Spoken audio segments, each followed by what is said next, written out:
Bismillahirrahmanirrahim. Sebenarnya ayat-ayatnya sudah jelas. Ayat-ayatnya sudah jelas. Tapi kadang ada sebagian orang, dia mengatakan, itu kan penafsiran Anda. Itulah tadi orang-orang yang di hati mereka ada penyakit. Maka kita akan menukil kesepakatan ulama. Jadi nggak ada ulama yang punya penafsiran lain lagi. Semuanya sepakat. Ayat-ayat itu adalah mengkafirkan Yahudi dan Nasrani dan semua non-muslim serta semua yang menyembah kepada selain Allah.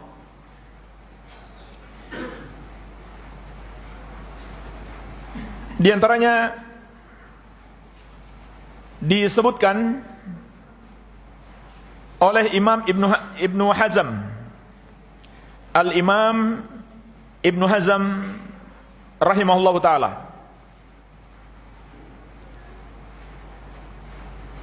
dalam kitab beliau Al-Fisal juz ketiga halaman 237.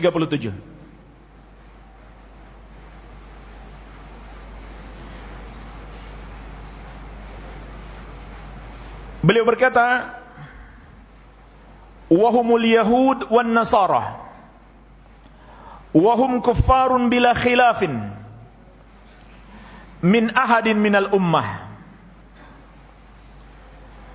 Orang-orang Yahudi dan Nasrani adalah orang-orang kafir tanpa ada perbedaan pendapat seorang pun dari kalangan umat ini. Wa man ankara la khilafa min ahadin minal ummah fi kufrihi wa khurujihi anil Islam.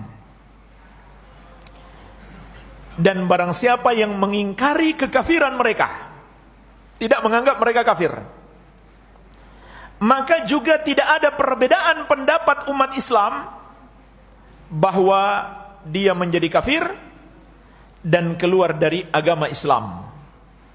Ini nukilan ijma' kesepakatan ulama. Dalam kitab beliau Maratibul Ijma' halaman 202. Maratibul Ijma' adalah kitab kumpulan kesepakatan ulama. Beliau berkata, wattafaqu ala tasmiyatil yahud wan nasara kuffaran.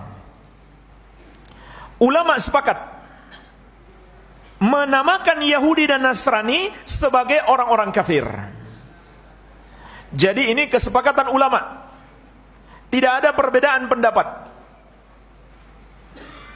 Jadi saya sudah nukil di sini dua kesepakatan. Yang pertama beliau nukil dalam kitab Al-Fisal. Kafirnya Yahudi dan Nasrani dan kafirnya orang yang tidak mengkafirkan mereka. Sepakat ulama. Kemudian sepakat ulama dalam penamaan tasmiyatil yahud wan nasara kuffaran. Yahudi dan Nasrani sebagai orang-orang kafir. Sepakat ulama, nggak ada perbedaan pendapat. Mau ulama dari mazhab manapun, semuanya sepakat. Mazhab Abu Hanifah, Malik, Syafi'i dan Ahmad dan selain mereka. Tidak ada perbedaan pendapat mengkafirkan Yahudi dan Nasrani dan menamakan mereka orang-orang kafir. Serta sepakat orang yang tidak mengkafirkan mereka, dia juga menjadi kafir. Nanti akan kita sebutkan apa sebabnya, kenapa dia juga ikut menjadi kafir. Jadi ini nukilan kesepakatan ulama. Jemaah sekalian, perlu saya ingatkan, dalam satu permasalahan agama, kalau ulama sudah sepakat, nggak boleh ada yang beda pendapat. Tidak boleh ada yang beda pendapat. Yang berbeda pendapat, dia pasti salah. Nggak mungkin dia benar. Seperti sering saya berikan contoh, ulama sepakat dan kita juga pasti sepakat. Sholat 5 waktu itu hukumnya wajib. Kalau kita dengarkan ada seorang ustadz besar sekalipun, ulama besar sekalipun, yang mengatakan sholat subuh hukumnya sunnah, kita pun akan sepakat mengatakan dia pasti salah. Atau mungkin dia lupa, atau dia lagi ngantuk. Kita nggak akan beda pendapat untuk mengatakan dia pasti salah. Ini berlaku untuk semua kesepakatan ulama. Siapa yang menyelisihinya, dia pasti salah, nggak mungkin benar. Walaupun dia datang di zaman berikutnya, maka kesepakatan ulama di satu zaman tidak boleh diselisihi oleh ulama yang datang di zaman berikutnya. Tapi terkadang ada yang menyelisihi. Kenapa? Karena dia belum tahu. Terkadang ada ulama, dia berpendapat beda dengan kesepakatan ulama sebelumnya karena dia belum tahu. Seandainya dia tahu, dia nggak akan mungkin menyelisihi. Kecuali dia sebenarnya bukan ulama, tapi orang sesat yang ingin menyesatkan umat. Karena dipanggil ulama gampang saja kan? Di kalangan orang-orang awam. Ada orang asal rajin pakai peci kemana-mana saja langsung dipanggil ustadz. Asal pintar ceramah, walaupun dia nggak punya ilmu, dipanggil kiai, dianggap ulama.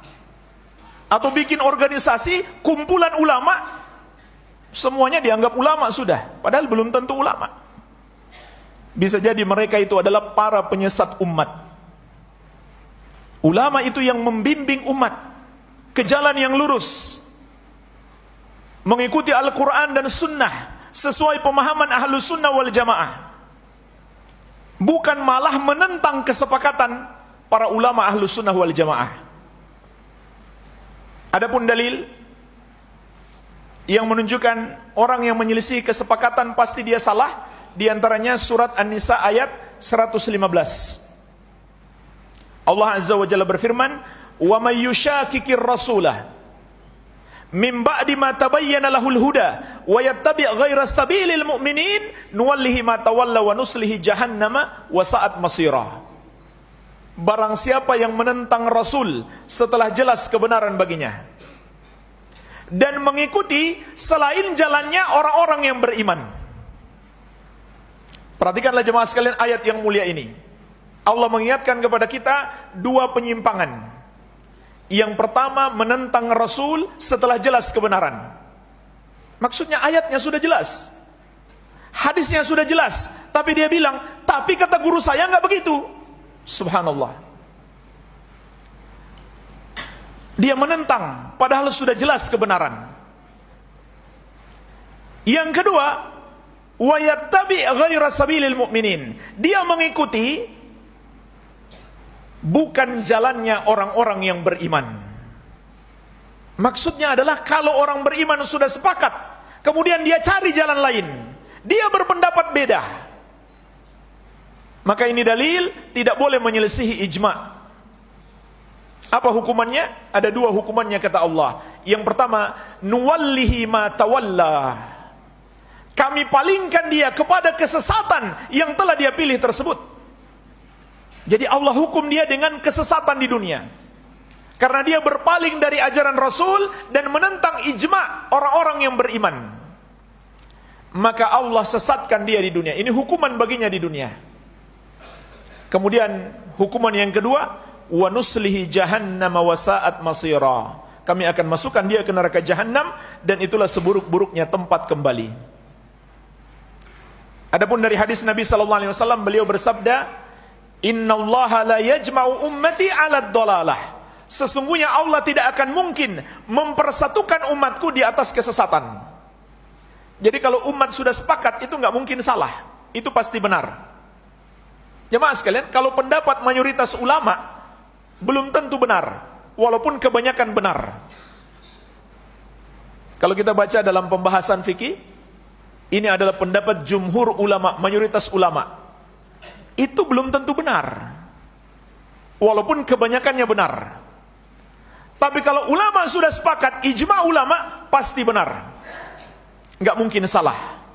Yang menyelisihinya dia tersesat, sebagaimana dalil yang telah kita sebutkan. Baik, penukilan yang lain disebutkan oleh Syekhul Islam Ahmad bin Abdul Halim rahimahullahu ta'ala, sebagaimana dalam Majmu' Fatawa beliau juz ke-27 halaman 464. Wa man lam yuharrim at-tadayyun ba'da mab'athihi sallallahu alaihi wasallam bidinil yahud wan nasara, bal man lam yukaffirhum wa yubghidhum falaysa bimuslimin bittifaqil muslimin. Setelah diutusnya Nabi Muhammad SAW, maka siapa yang tidak mengharamkan agama Yahudi dan Nasrani, bahkan siapa yang tidak mengkafirkan dan membenci mereka, maka ia bukan muslim berdasarkan kesepakatan kaum muslimin. Berdasarkan kesepakatan kaum muslimin. Begitu pula dalam Majmu' Al-Fatawa juz ke-35 halaman 201. Beliau berkata, "Fa innal yahuda wan nasara kuffaran, kufran ma'luman bil ittirar min dinil Islam." Sesungguhnya Yahudi dan Nasrani adalah orang-orang kafir yang diketahui secara pasti dari ajaran agama Islam. Dan jemaah sekalian, masih banyak lagi. Kalau kita kumpulkan masih sangat banyak nukilan-nukilan kesepakatan ulama atas kafirnya Yahudi dan Nasrani, dan atas penamaan mereka orang-orang kafir, dan atas kafirnya orang yang tidak mengkafirkan mereka. Jadi kalau kita simpulkan, ada 3 bentuk kesepakatan ulama.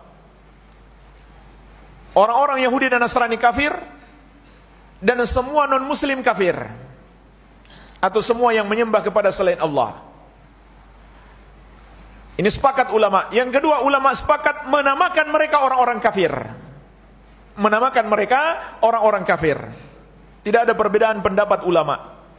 Kemudian yang ketiga, ulama sepakat atas kafirnya orang yang tidak mengkafirkan mereka, tidak menganggap mereka sebagai orang-orang kafir.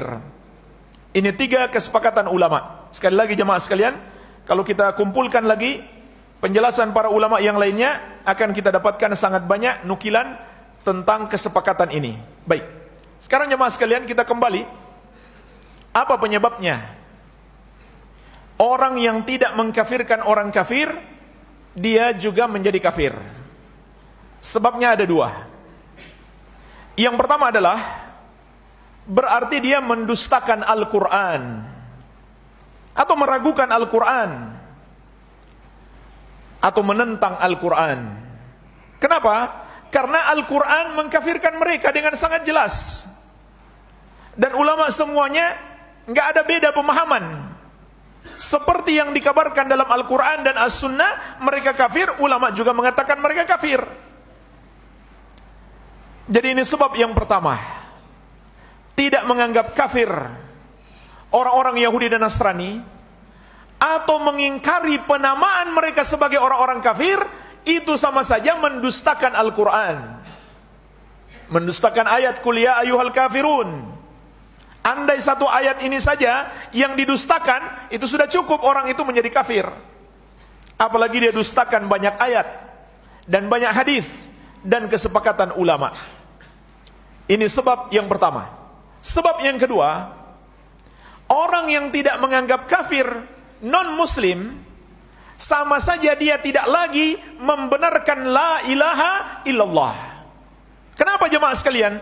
Karena semua selain muslim, atau semua agama selain Islam, mengajarkan peribadahan kepada selain Allah.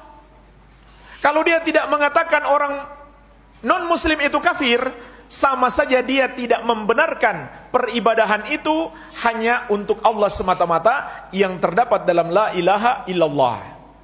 Kita sudah pahami semuanya. La ilaha illallah artinya la ma'budah haqqun illallah. Tidak ada yang berhak disembah kecuali Allah. Siapa yang menyembah kepada selain Allah, berarti dia tidak mengamalkan la ilaha illallah. Kalau kita mengatakan orang yang menyembah kepada selain Allah, dia tidak salah, berarti kita tidak lagi membenarkan la ilaha illallah yang menyalahkan mereka. Oleh karena itu jemaah sekalian, dalam surat Ali Imran ayat 19 dan ayat 85, Allah Azza wa Jalla menegaskan, Inna dina indallahil Islam. Sesungguhnya agama yang diridhoi oleh Allah hanya Islam. Kemudian Allah tegaskan, wa may yabtaghi ghairal islami dinan fala yuqbala min wa huwa fil akhirati minal khasirin. Barang siapa yang mencari selain Islam sebagai agama baginya, tidak akan pernah diterima daripadanya, dan dia di akhirat kelak termasuk orang-orang yang merugi. Kenapa jemaah sekalian? Agama yang diridhoi hanya Islam, dan Allah tidak akan terima agama selain Islam, karena hanya Islam yang mengajarkan peribadahan itu hanya untuk Allah semata-mata. Selain Islam mengajarkan peribadahan kepada selain Allah. Selain Islam menentang la ilaha illallah. Kalau mereka membenarkan la ilaha illallah, itu namanya masuk Islam. Selain Islam menentang la ilaha illallah. Oleh karena itu, ketika kita membenarkan selain Islam, sama saja kita menentang la ilaha illallah. Maka batal syahadat kita, syahadat la ilaha illallah kita batal, otomatis Islam kita juga batal. Kalau syahadat sudah batal, apa yang tersisa dari Islam? Syahadat adalah pintu masuk Islam bagi siapa yang mengucapkan, meyakini kebenarannya dan mengamalkannya, dan dia menjadi pintu keluar dari Islam barang siapa yang tidak lagi meyakini kebenarannya atau tidak lagi mengamalkannya, walaupun dia ucapkan gak ada gunanya. Walaupun jemaah sekalian, kalau seandainya kita mau berdakwah kepada orang kafir, nggak harus kita panggil dia kafir. Bahkan kalau kita panggil dia kafir dan membuat dia nggak mau lagi didakwahi, maka jangan panggil dia kafir, panggil saja namanya. Seperti Rasulullah SAW kepada orang-orang kafir di Makkah dan Madinah, seringkali beliau panggil nama mereka. Jadi bukan berarti harus setiap ketemu orang kafir kita panggil wahai kafir, tidak. Namun menghilangkan atau membuat opini seakan-akan non-muslim itu bukan kafir, ini adalah pengingkaran yang jelas terhadap Al-Quran dan sunnah Nabi SAW serta kesepakatan ulama. Dan jemaah sekalian, sebenarnya jangan heran, ini pemahaman lama yang coba dimasukkan oleh orang-orang yang dulu belajar di Amerika dan Eropa. Apa yang mereka belajar di sana? Islamic Studies. Mereka belajar Islamic Studies di mana? Di Amerika dan Eropa. Diberikan beasiswa. Mereka sengaja ditarik, diprogramkan untuk dapat beasiswa mempelajari Islamic Studies. Setelah pulang, mereka membawa pemahaman baru, namanya Islam liberal. Namanya Islam liberal. Islam liberal ini nggak laku. Maka mereka mengganti Islam pluralis. Nggak laku juga. Diganti Islam Nusantara. Tidak laku juga. Maka mereka mencari ormas-ormas Islam yang punya masa besar, menyusuplah mereka ke dalam. Nah, ini yang sangat berbahaya, memecah belah ormas tersebut dari dalam. Kalau nggak begitu nggak akan laku. Dan kita sangat khawatir kalau ternyata yang mereka lakukan itu bagian dari permainan politik, permainan uang, hanya demi uang, hanya demi kekuasaan, hanya demi agar mereka mendapatkan pembagian jabatan dan kekuasaan. Mereka jual agamanya.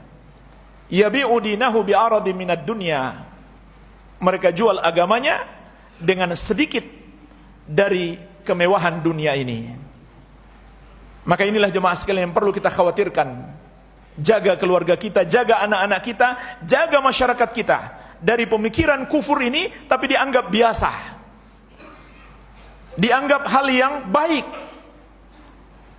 diusahakan agar opini publik membenarkannya, padahal ini termasuk kategori kekafiran.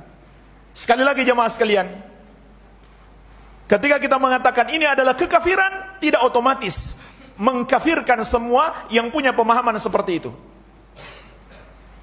Karena bisa jadi dia mendapatkan uzur disebabkan kejahilan atau kebodohannya. Wallahu alam, semoga bermanfaat. Lebih dan kurangnya saya mohon maaf. Wabillahi taufik.